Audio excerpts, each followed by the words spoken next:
Hey, in this section we are talking about the transition, which is the part that is connecting two positions. And the transition can be an isolated exercise. This needs to be shown. This is what we do now because the isolation always feels a bit of strange. How can you break down natural movement into its parts? But it's actually possible. And it has the big advantage that the conditional factors that are in these parts can be trained, isolated, and then integrated immediately by connecting this transition to the previous or the following position. Yeah, so I've selected some transitions and talk you through the most important parts. And the most important part is that we don't focus on the positions. We cannot completely cancel out the positions and just have a movement that is disconnected. But the tool here to put the isolation into practice is that we are not mentally focused on getting into the positions and working in the positions, but using the positions just as the end and the beginning of the transition, which needs to be emphasized. Okay, so we start with side rolling, and I give you this possibility. So what we do is we are not staying in this position for a while and working whatever as a rest or as a specific conditioning in a position. What we do is we switch from position to position in the transition while taking the time for the transition. Yeah, not stopping completely in the prone lying and continuing with the roll. Yeah, that means I'm not resting too much in the positions. I'm fluently go from one transition into the next one. Yeah, so next possibility or example is the rocking movement.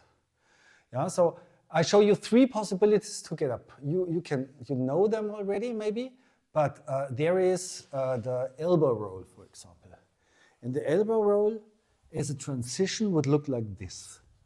Yeah? No full position, no full position. It's focusing on transition, transition, transition, transition. The speed is dependent on your goal, but the rule is, again, keeping tension while doing the transition. Another one would be the roll-up, the spine roll-up, like this. So don't getting into the full position and feel everything that is possible to train here or to improve. Yeah, the same going down here, not fully relaxing in the position, but I'm continuing going up and down. So there's always tension. And this tension needs to be regulated and trained. Okay? Third possibility, and maybe one of the best examples of an isolated transition is rocking. In this case, backward rocking, because I start in a position and getting out of this position is the backward rocking in this direction. So I stay in the rocking movement.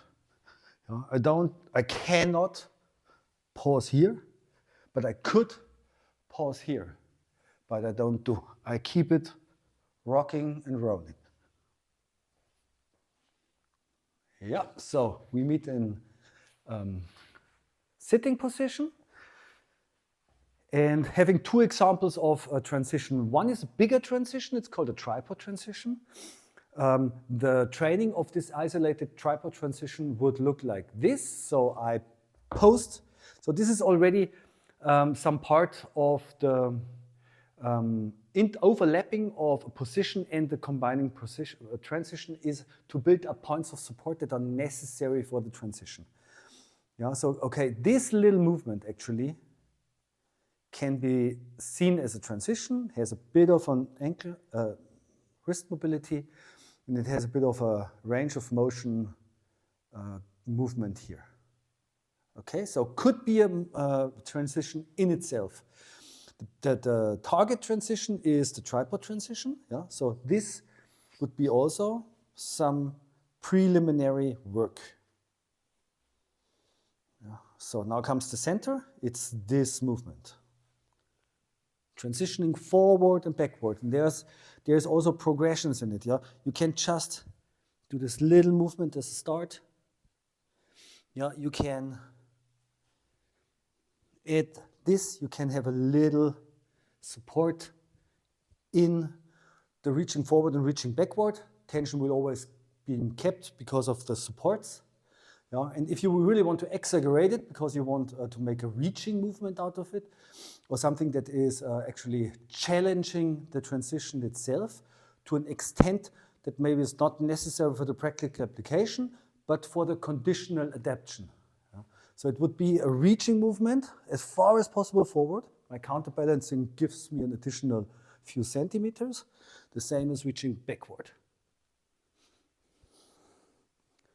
Yeah, this could be practical application if you are crawling over, let's say, a river, and there are stepping stones, and you cannot walk upright because of the size or the friction on the stepping stones.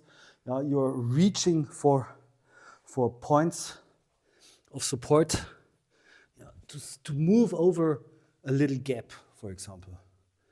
Yeah, and for this reaching movements can have a lot of practical application and can be built into a transition.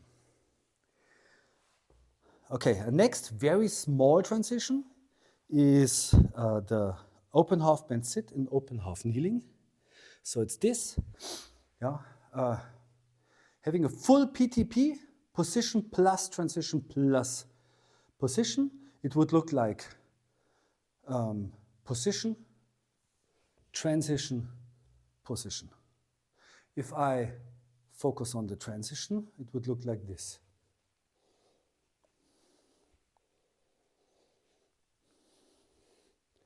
So it's a permanent work on the torsion in the knee, the extension of the foot, and a bit of adduction in some degrees,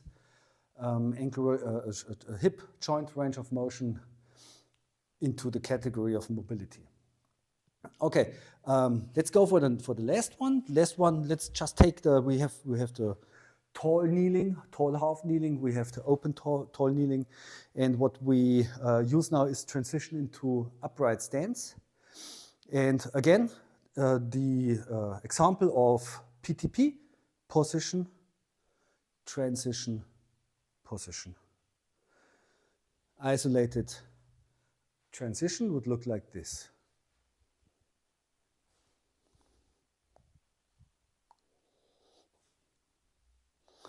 Yeah, you could use the impact noise of the knee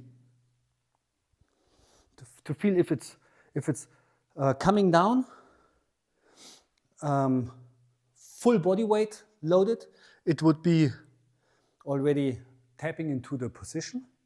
If you are coming down here very soft, just feel a little contact and then coming up again, then you are in this keeping tension up. Yeah. Okay, so this is the example how the transition between two positions can be isolated in a different way than putting the whole sequence together.